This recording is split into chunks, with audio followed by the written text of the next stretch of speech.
Deus abençoe a sua vida neste dia e quero convidar você para a nossa meditação, aliás, muito especial, que vai falar sobre como é sagrado o meu irmão.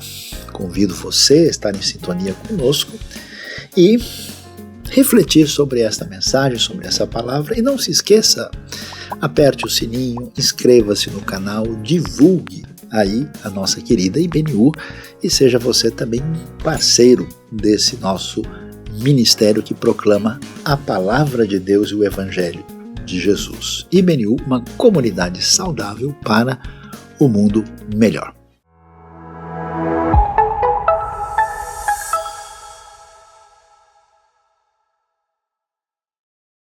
É uma grande alegria estar com você agora em sintonia para aprendermos aquilo que Deus nos deixou como diretriz, como um caminho de bênção na sua revelação, na sua palavra. E para isso eu quero convidar você a acompanhar comigo uma mensagem, uma reflexão, uma meditação para a nossa vida, com o tema que nos diz o seguinte: como é sagrado o meu irmão. Para isso, então, vale a pena observar o texto do livro de Levítico. Olha só que coisa curiosa, interessante. No capítulo de número 19, começando para a nossa reflexão aqui, no verso de número 9. Então acompanhe comigo a palavra divina. O texto diz: quando fizerem a colheita da sua terra, não colham até as extremidades da sua lavoura, nem ajuntem as espigas caídas de sua colheita. Não passem 2 vezes pela sua vinha, nem apanhem as uvas que tiverem caído. Deixem-nas para o necessitado e para o estrangeiro. Eu sou o Senhor, o Deus de vocês. Não furtem, não mintam, não enganem uns aos outros, não jurem falsamente pelo meu nome, profanando assim o nome do seu Deus. Eu sou o Senhor. Não oprimam, nem roubem o seu próximo, não retenham até amanhã do dia seguinte o pagamento de um diarista. Não amaldiçoem o surdo, nem ponham pedra de tropeço à frente do cego. Mas temam o seu Deus, eu sou o Senhor. Não cometam injustiça num julgamento.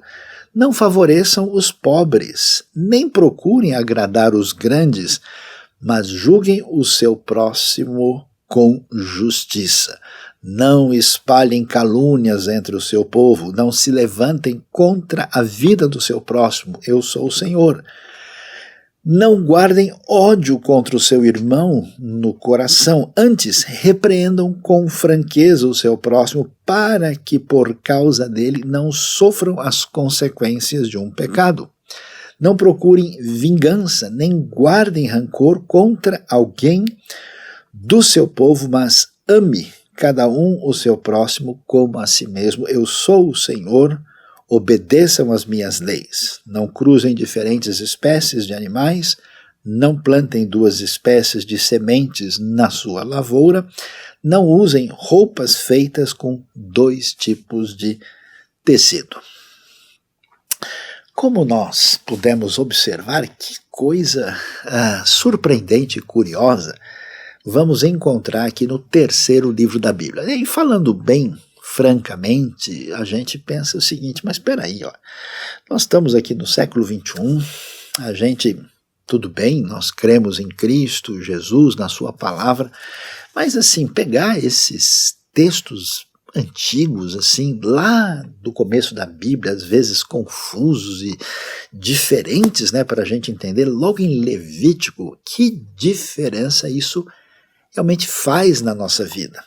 Vale a pena mesmo. Eu tenho encontrado pessoas até que parece que tem uma Bíblia assim, digamos, menor, né? Que diz, não, meio que o Antigo Testamento não serve para nada, né? A gente meio só tem ele para dar a base ali do Antigo e acabou. Mas será que é isso mesmo? Olha que coisa interessante, eu estava observando aqui, por exemplo, o texto de Romanos, capítulo 15, verso 4, pensando sobre essa questão. E o texto chama a atenção para a gente, porque ele diz assim, olha lá, pois tudo o que foi escrito no passado foi escrito para nos ensinar, de forma que por meio da perseverança e do bom ânimo procedentes das Escrituras, mantenhamos a nossa esperança.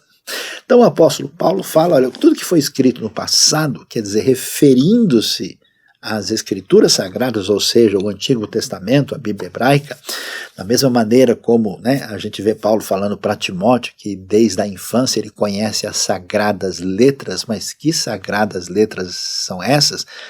Exatamente, é a Escritura que nós temos até esse momento, que Jesus toda hora faz referência, ele questiona os religiosos do seu tempo dizendo, ó, vocês estão errados por não conhecerem as Escrituras e não conhecerem o poder de Deus. Até ele menciona que as Escrituras são que testificam dele. Então, nós vamos ver como o próprio ensino de Jesus, do apóstolo Paulo, dão toda a referência para o Antigo Testamento. E olhando para isso, é interessante a gente observar o livro de Hebreus. O livro de Hebreus é um livro muito interessante porque ele é um comentário de Levítico. Ele olha toda aquela questão que envolvia essas leis e observa as leis cerimoniais, as leis ligadas aos sacrifícios, ao sacerdote, todo aquele, digamos assim, conteúdo mosaico. Ele diz, olha, como é que a gente entende a pertinência disso ligado à pessoa de Cristo. E não só a pertinência para entender o que Cristo fez, mas para dizer o que dessas coisas ficou como um ensino que marca o que aconteceu no passado e, portanto, não tem aplicação agora direta para a nossa vida aqui, mas que tem toda a base para a gente compreender de fato o que significa a obra de Cristo Jesus. E para entender isso, dá uma olhada só nessa comparação que a gente tem de Hebreus com o texto que aparece no livro de Levítico. Olhando para essa comparação, você pode observar o que é que nós temos de fato. Olha lá, em Levítico nós temos o sacrifício de animais, e enquanto o sacrifício de Jesus ou de Yeshua, na linguagem hebraica, é realizado, nós temos a clara palavra de Hebreus que é impossível eliminar pecados com o sacrifício dos animais, mas Jesus paga o pecado de maneira completa. Esses sacrifícios antigos eram oferecidos com frequência. Jesus, Hebreus 9 vai dizer, foi oferecido de uma única vez. Aquilo que acontece em Levítico, no Antigo Testamento, é no santuário terrestre. Cristo faz um sacrifício perfeito naquilo que é chamado de o santuário celestial. O sangue era aspergido na tampa da arca, no propiciatório, e agora Yeshua, ou seja, Jesus, é a propiciação pelos nossos pecados de uma maneira completa e definitiva.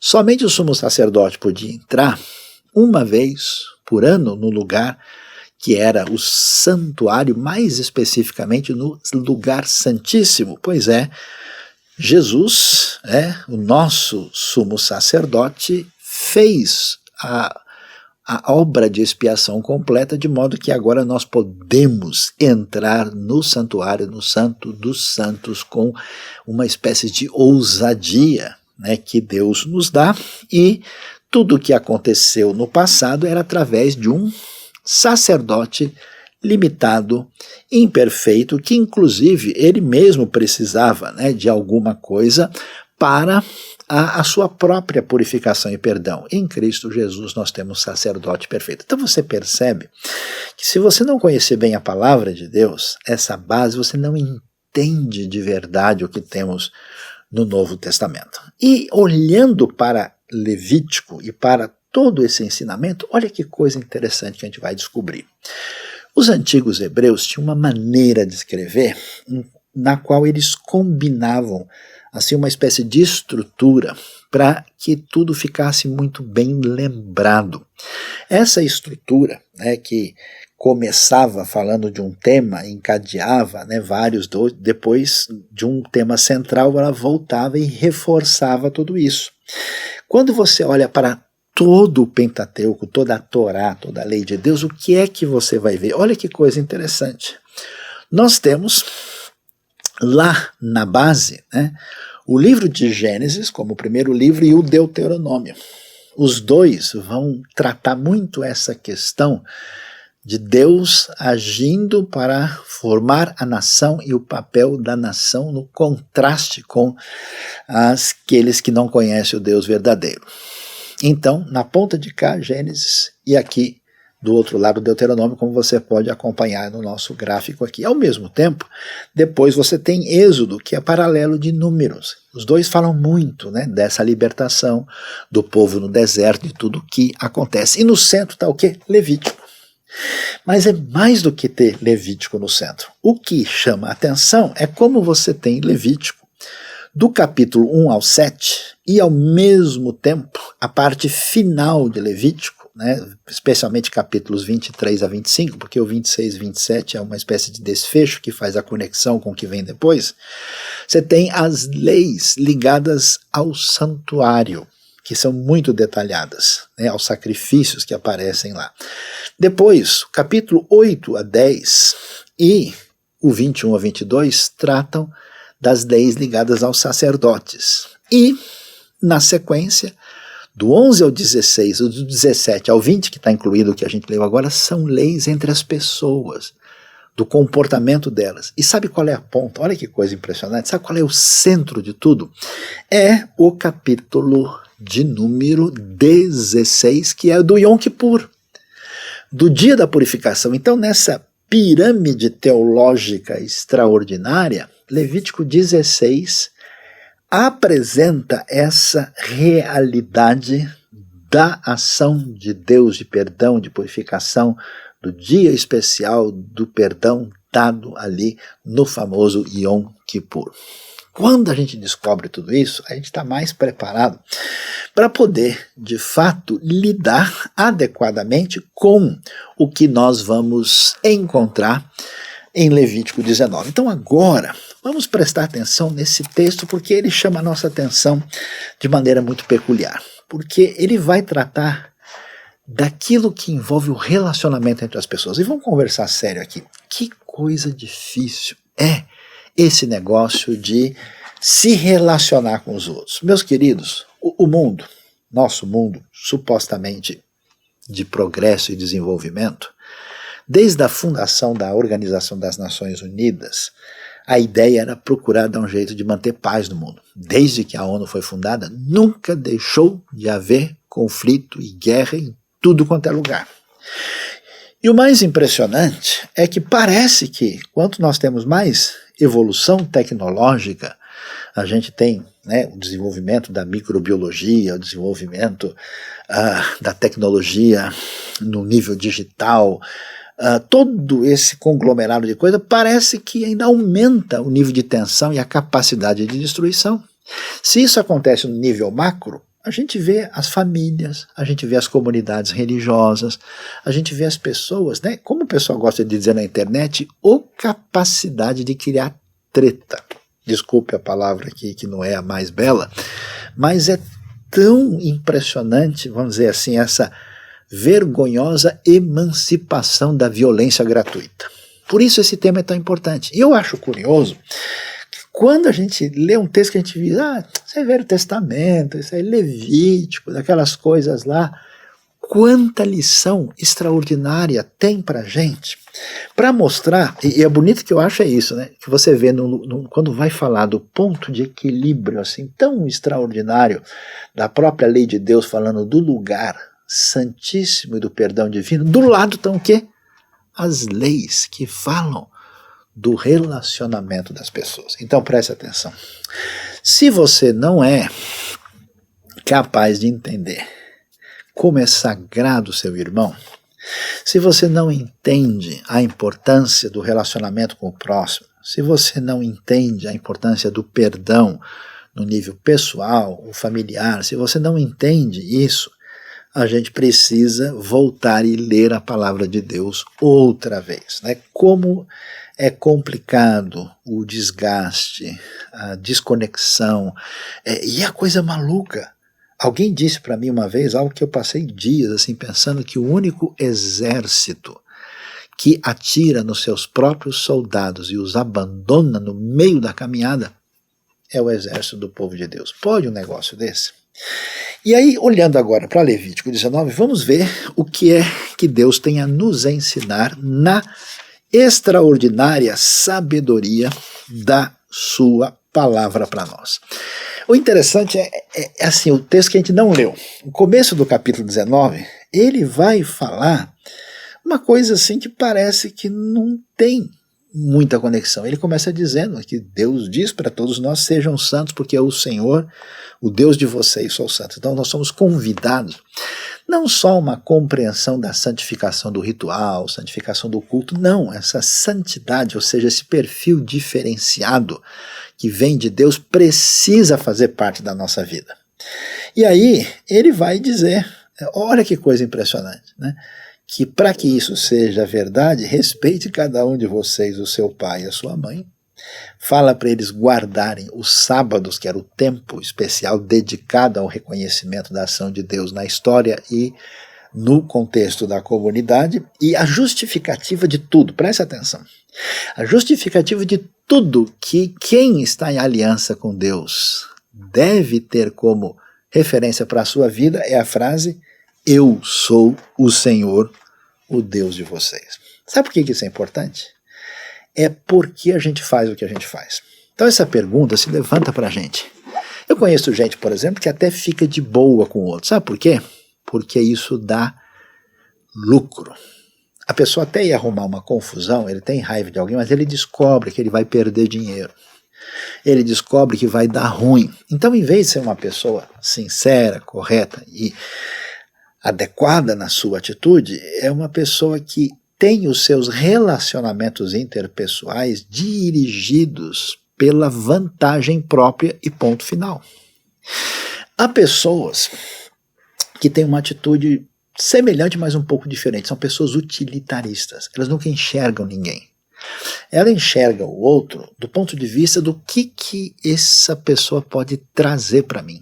Então, se eu estiver conversando com uma pessoa e descobrir que de repente pode rolar algum negócio, alguma vantagem pessoal, alguma visibilidade diferenciada, uma chance de ter um desdobramento pragmático, opa, eu quero ser seu amigo. Sabe aquela história da pessoa que conversa com você, dá bom dia e tal, e não sabe quem a pessoa é, e de repente alguém diz, sabe o fulano, a fulana? Pois é, eles são assim, opa, então ele vai lá e cumprimenta de novo. Então é mais ou menos isso que acontece nesse cenário. E alguém pode pensar, por que eu preciso tratar bem o meu irmão? Por que é importante o relacionamento?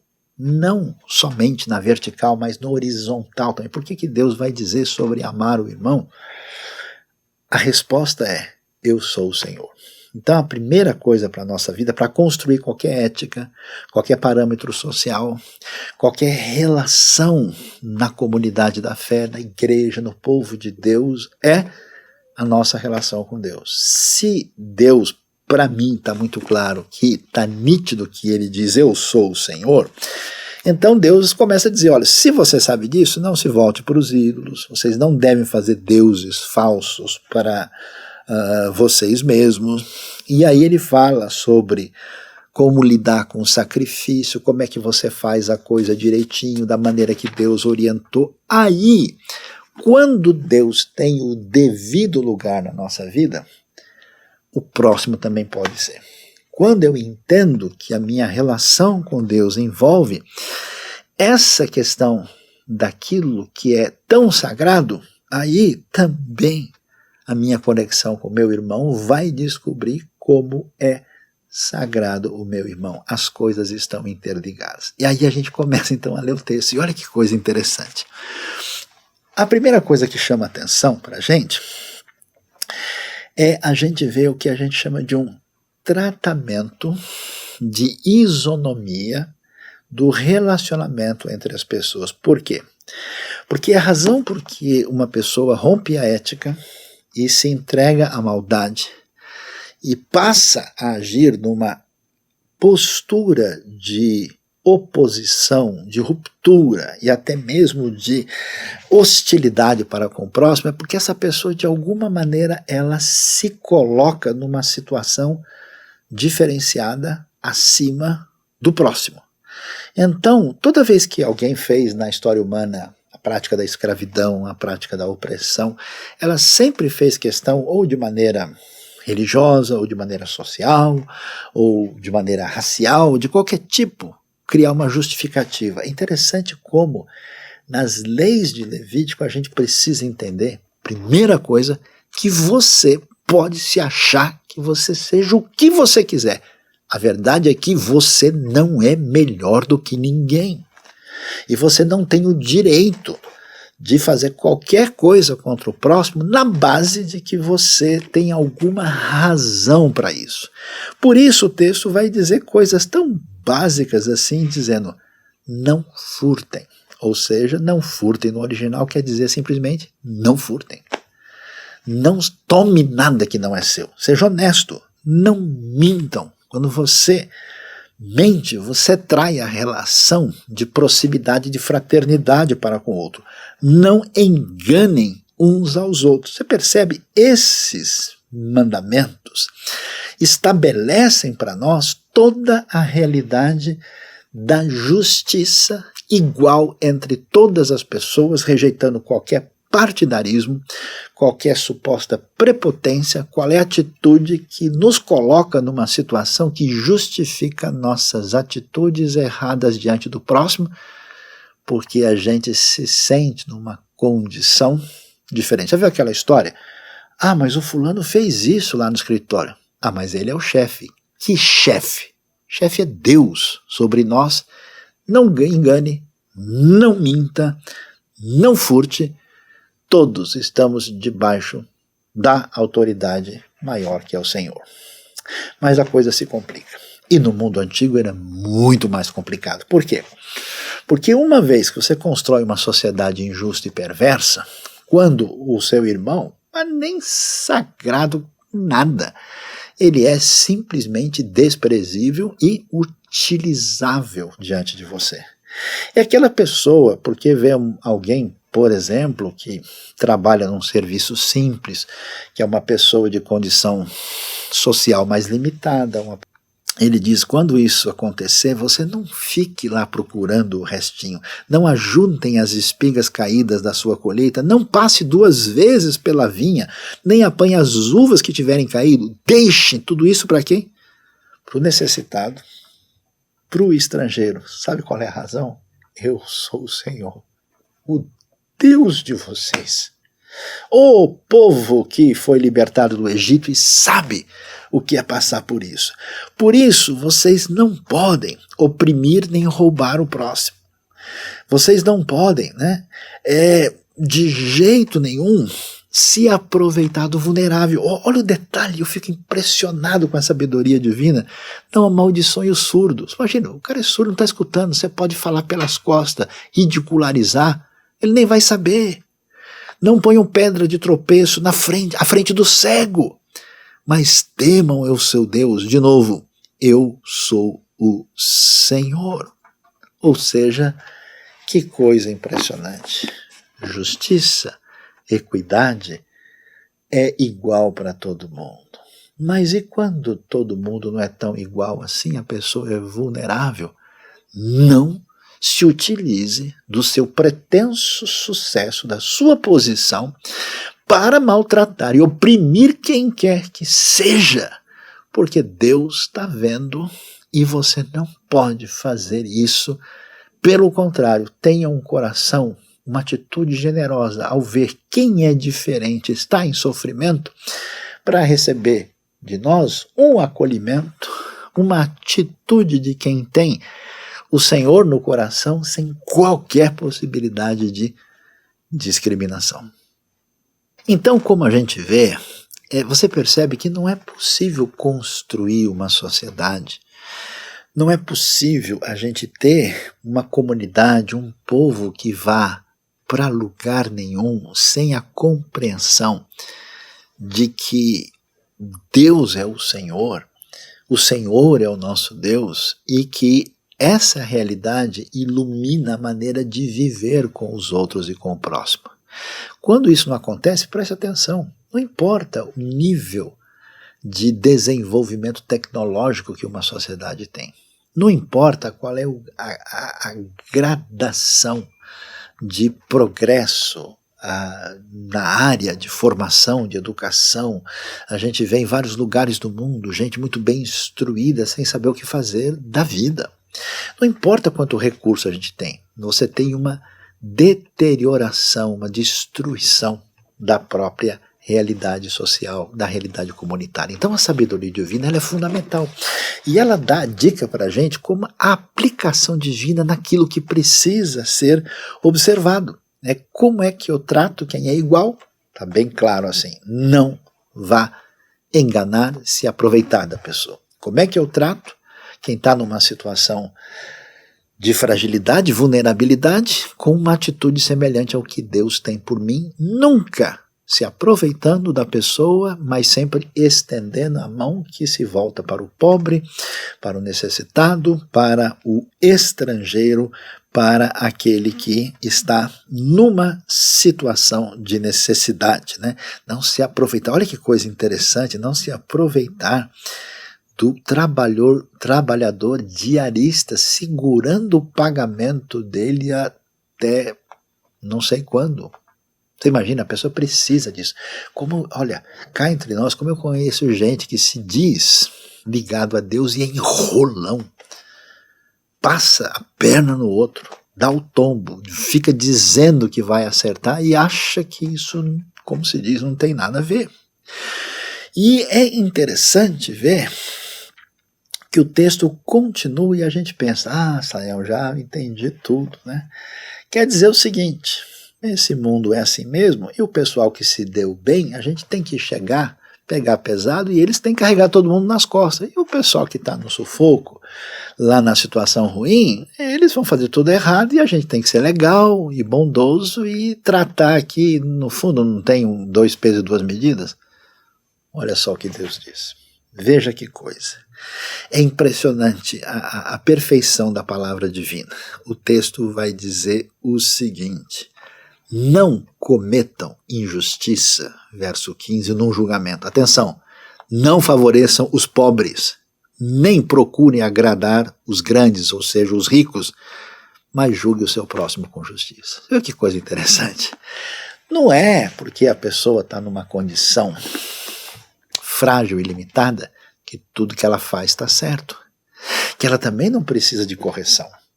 Não é esse viés, né, vamos assim dizer, muitas vezes, que a gente chama de perfil vitimista, que deve prevalecer. A justiça é a justiça, e o texto é claro, olha, você nunca favoreça um pobre num julgamento se ele é culpado, porque a justiça é que vale. E você também não se venda para o rico, para o grande, porque ele é poderoso e você tem temor que ele prejudique você. Não, você deve exercer a justiça. Preste atenção, se a gente perder o temor de Deus, se a gente perder essa dimensão, eu sou o Senhor, o Deus de vocês, eu sou o Santo, e abrir mão dessa perspectiva na vida, não sobra justiça, equidade e honestidade para construir a comunidade, a sociedade, a nossa relação da nossa vida. O Senhor é sagrado, o Senhor da criação e da salvação que nos deu o nosso irmão, e como é sagrado o meu irmão. Olhando para isso, a coisa vai se desenvolvendo na sabedoria bíblica. E a gente fica pensando, mas que coisa, né? Como é que a gente pode talvez fazer uma coisa tão pequena que envenene e acabe com tudo? Qual que é a bomba explosiva que pode realmente fazer mais mal do que um tratamento problemático contra o outro? O texto é muito claro. Não espalhem calúnias entre o seu povo. Não se levante contra a vida do seu próximo. Eu sou o Senhor. Você já viu isso? A famosa fofoca, a fofoca domesticada, religiosa, que a gente chega e diz, ó, eu não ia nem falar nada, né, mas cá entre nós, sabe o fulano? Então, sabe a fulana? Isso dentro da família, isso dentro da comunidade, isso dentro da igreja, quer dizer, se você vai falar sobre alguém, coisa que você nunca teria coragem de falar para a própria pessoa, esqueça. A não ser que você tenha a hombridade, a honestidade de querer falar para dizer para a pessoa, fulano, olha, assim não dá, tá errado. E você ficar só falando pelas costas, ou pior ainda, falando aquilo que nem aconteceu. Ou na maldade de um ressentimento que quer se vingar da pessoa, inventar um negócio. Olha a palavra divina com perfeição dizendo, não façam isso. Trate o igual como igual. Não se aproveite do vulnerável. Não faça justiça com viés nem para pobre, nem para rico, nem para gente simples, nem importante. E não fale mal da vida alheia, especialmente inventando aquilo que você não tem nenhuma comprovação. Eu acho tão interessante porque a coisa vem mais longe. A sabedoria bíblica é um negócio de doido, olha só esse negócio. Porque você, tá bom, então eu não faço injustiça, eu trato o pessoal que precisa da maneira correta, e eu não vou fazer nada disso, tudo está devidamente trabalhado, eu não vou inventar nada, só que tem um negócio. Saiam, eu vou obedecer o que Deus disse, mas aqui dentro, o negócio é complicado. Eu olho para a cara da pessoa, eu tenho vontade de fazer picadinho. Eu quero fazer farinha daquele indivíduo. Pois é, às vezes a pessoa até merece receber uma farinhada da sua parte, mas a questão não é essa. A questão é como é que a gente lida com isso. E a palavra divina é especial. Preste atenção no detalhe, ela diz assim, não guardem ódio contra o seu irmão no coração. Antes, repreendam com franqueza o seu próximo para que, por causa dele, não sofram as consequências de um pecado. Não procurem vingança, nem guardem rancor contra alguém do seu povo, mas ame cada um o seu próximo como a si mesmo. Eu sou o Senhor. Eu acho espetacular a Bíblia. Oh, coisa maravilhosa. Esse texto, olha só. Esse texto que surge no meio dessas leis que quem olha à primeira vista fala, nada a ver isso aqui. Esse é o texto que Jesus vai usar lá em Mateus para falar para a gente o que Deus quer da nossa vida. Ele vai citar esse texto de Levítico 19 e vai citar o Deuteronômio 6, o Shema Israel. Então ele vai dizer, sabe qual é a finalidade da vida? Sabe o que Deus sempre quis com todas essas diretrizes? Que a gente entendesse que a vida se resume em amar a Deus sobre tudo e ao próximo como a si mesmo. Mas o interessante é que esse amar o próximo como a si mesmo surge no meio dessa conversa de rancor, de ressentimento. E aí o que é que a gente faz? Olha como a gente é doido, como a gente é maluco. Você ficou ferido com alguém, você está ressentido, está aborrecido, o que você faz? Você fica descontando o ódio da pessoa em você mesmo. Já imaginou uma loucura dessa? Toda raiva, todo ressentimento, tudo aquilo que você alimenta no seu coração. Então, das duas uma. Se o problema está em você, se o seu ressentimento é pecaminoso, se a sua raiva é mera expressão de egoísmo, meu amigo, suma com isso. Pare! Deixa de ser louco, não! Por isso, não guarde ressentimento contra o próximo. Não faça isso. A proposta é a gente olhar para a gente e falar, não, peraí, não é assim, eu não tenho razão para ficar, eu não estou legal, eu preciso me arrepender e resolver. Quer fazer um exercício legal para isso? Procure hoje orar pela pessoa. Deixe de ficar envenenado lá dentro. Agora, às vezes, a coisa não é tão simples assim. Às vezes, a gente tem que criar aquela coragem. Em vez de falar pelas costas, em vez de ficar naquela coisa assim de fazer fermentar o que não vai ajudar ninguém, olha a sabedoria bíblica, repreenda o seu próximo com franqueza. Ou seja, tem uma situação que precisa ser resolvida. Às vezes tem alguém prejudicando os outros. Às vezes tem alguém roubando. Às vezes tem alguém de fato se aproveitando. Às vezes tem alguém praticando um crime sexual contra uma pessoa vulnerável. Não pode simplesmente deixar para lá. Não! Então você chega para a pessoa e diz: fulano, preciso conversar com você. Bem, escuta, eu vi um negócio. É isso mesmo? Agora preste atenção. Me ajude, fique em sintonia com isso. O que Jesus quis dizer, pegando o Levítico, que você deve amar o próximo? O que é amar o próximo? É que tirar o próximo da condição de que o pecado levou a pessoa. Não é que a gente quer que ele se exploda e se arrebente. Não! É que você quer chegar lá e falar: ó, eu quero tirar você do buraco. Então, se você não tem intenção de salvar, se você não tem a intenção de ajudar, nem vale a pena pôr a mão. Então converta o seu coração e faça alguma coisa com a intenção de trazer a pessoa. E aí você precisa ser franco. Dizer: olha, peraí, é verdade isso que eu ouço a seu respeito? Aconteceu o negócio? Não faz isso não, cara. Não arruma isso lá. Devolve o dinheiro. Pede desculpa para a família.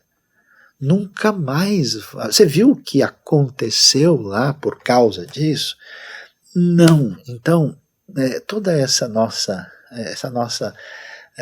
vamos dizer, esse nosso cenário assim, social, onde a gente brinca desse jogo do faz de conta, o texto bíblico diz: ó, isso aí não tem nada a ver com santo é o Senhor. Então é necessário achar o caminho certo de abrir o jogo para lidar com a coisa da perspectiva da justiça e da verdade. Mas atenção, não permita que o seu coração se encha de ódio e nessa atitude você procure se vingar da pessoa. Várias vezes na minha vida eu encontrei pessoas que me prejudicaram ou que eu vi fazer coisas que eu fiquei indignado. E foi uma tentação para mim, porque eu de fato queria, deu vontade de prejudicar a pessoa. Eu falei: puxa, agora a pessoa está na minha mão, eu posso dizer A ou B. E aí foi o momento de eu, confrontado pela palavra de Deus, dizer: não, você não pode. Se você fizer isso, você não está sendo discípulo de Jesus. Então tive que voltar atrás, pensar e dizer: Senhor, mesmo que eu tenha todas as minhas razões humanas, eu não posso me aventurar a tomar uma atitude com a intenção de prejudicar a pessoa. E aí a gente lê tudo isso e de repente você lê o texto e fala: puxa vida, eu estou olhando uns negócios aqui que eu não entendi nada. E sendo sincero com você, eu olho alguns também que parece que eu não entendo. E aí, o que aparece na sequência? O texto vai dizer o seguinte: não cruzem diferentes espécies de animais. Não plantem duas espécies de semente na lavoura. Não use roupa com dois tipos de tecido diferente. E continuando, a partir do verso 23, olha só, acompanhem comigo. Quando vocês entrarem na terra e plantarem qualquer tipo de árvore frutífera, considerem proibidas as suas frutas. Durante 3 anos vocês as considerarão proibidas, não poderão comê-las. No 4º ano, todas as suas frutas serão santas, será uma oferta de louvor ao Senhor. No 5º ano, porém, vocês poderão comer as suas frutas, assim a sua colheita aumentará. Eu sou o Senhor, o Deus de vocês. Não como nada com sangue. Não pratique adivinhação nem feitiçaria. Não corte o cabelo dos lados da cabeça, nem apare as pontas da barba. Não façam cortes no corpo por causa dos mortos, nem tatuagens em si mesmo. Eu sou o Senhor. Ninguém desonre a sua filha tornando-a prostituta, senão a terra se entregará à prostituição e se encherá de perversidade. Guardem os meus sábados e reverenciem o meu santuário. Eu sou o Senhor. Não recorram a médiuns, nem busquem a quem consulta espíritos, pois vocês serão contaminados por ele. Eu sou o Deus, Senhor, o Deus de vocês. Levantem-se na presença dos idosos, honre os anciãos, temam o seu Deus. Eu sou o Senhor. Quando um estrangeiro que viver na terra de vocês, o estrangeiro residente, que não maltratem. O estrangeiro residente que viver com vocês deverá ser tratado como natural da terra. Amem-no como a si mesmo, pois vocês foram estrangeiros no Egito. Eu sou o Senhor, o Deus de vocês. Não usem medidas desonestas quando medirem comprimento, peso ou quantidade, usem balanças de peso desonesto, tanto para cereal como para líquido. Eu sou o Senhor, o Deus de vocês, que os tirei da terra do Egito, obedeçam a todos os meus decretos e todas as minhas leis e pratiquem-nas, eu sou o Senhor. Por que tudo isso? O que isso significa? Essa coisa de descobrir que só Deus é o Senhor, de permitir a invasão do sagrado na vida para poder lidar com a realidade, ela tem, assim, sabe, já jogou a pedra no lago? Que ela cai assim, você fica vendo aquelas, ondas que vão se formando. Então a primeira onda que vem é essa onda social, essa onda da relação com o próximo. Mas a vida toda, a vida gostosa de ser vivida, é a vida debaixo dessa compreensão de quem Deus é. E sabe o que acontece? Essa diretriz de amar Deus e amar o próximo, ela vai se desdobrar para todos os aspectos da vida. Por isso que aquilo que parece uma confusão em Levítico, ela é o seguinte, pessoal, tudo que a gente for fazer, de alguma maneira, tem que ser para o benefício das pessoas e para a glória de Deus. Então a pergunta que eu falo para você, por que você trabalha? Por que você esgota suas energias? Por que você corta o cabelo? Por que você planta as coisas que você planta no campo? O que dirige você? Uma espécie de sonho pessoal, particular, próximo, porque sim, que eu gosto? Só isso. Ou você faz porque, é a moda, tá todo mundo fazendo. Ou você faz porque, puxa, esse é o negócio do momento, eu quero ganhar muito. A sabedoria de Levítico, ela vai mostrar pra gente que em todos os momentos e realidades da vida, a gente vai estar debaixo da sombra de que Deus é o Senhor que nos leva a viver em sintonia com o amor e a adoração dedicada a Ele e aquilo que eu devo ao meu próximo, como é sagrado, meu irmão. Por isso, esses mandamentos sem sentidos aparecem aqui. Na antiguidade era meio perigoso você, sem conhecimento de causa, semear 2 tipos de semente, podia estragar, e se desse ruim da colheita, todo mundo morre de fome. Uma tentativa de ignorar a ordem natural, e sem entender o que está fazendo, tentar cruzar diferentes tipos de animais, poderia ser letal e acabar com o rebanho. A questão dos rituais dos pagãos e as misturas que eles faziam podia estar simbolizada em tipos de tecidos misturados que tinham significado que quando você lê você não entende. Quando você for entrar na terra e comer das árvores frutíferas que servem para tudo, faça tudo da melhor maneira possível para que você não seja dominado pela ganância e tente comer tudo de uma vez ou usar a terra até detonar tudo. Não, cuide de um jeito, porque é para abençoar todo mundo agora, amanhã e continuamente. Quando esse pessoal fosse comer alguma coisa e comesse de uma maneira que fosse contaminado e podia causar morte, então isso era proibido, não comam com sangue. Quando eles se esqueciam de Deus e procuravam caminhar com conta própria, eles procuravam os feiticeiros pagãos e iam praticar adivinhação, feitiçaria, até mesmo cortar, machucar o corpo e fazer marcas. Não façam isso, vai ser ruim para vocês.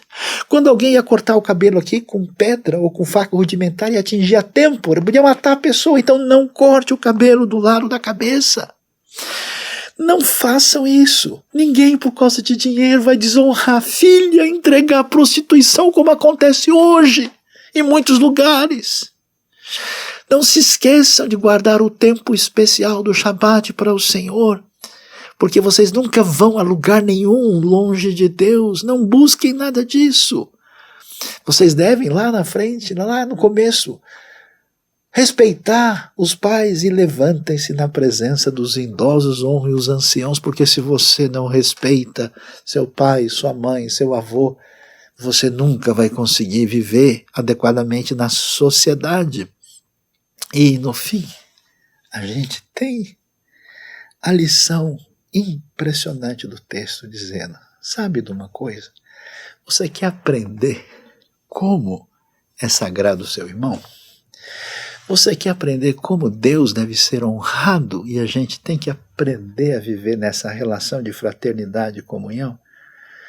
Eu dei uma lição para você e você não aprendeu. Você não descobriu. Você olhou para a sua vida. Você já reclamou das coisas que você passou e você disse, caramba, por que Deus deixou acontecer isso comigo? Por que Deus não me livrou daquela situação? Os israelitas olhavam para a vida deles, por que eu fui escravo no Egito? Por que Deus Todo-Poderoso não deixou a gente na Terra Prometida e arrumou esse negócio, a gente passar todo esse tempo lá?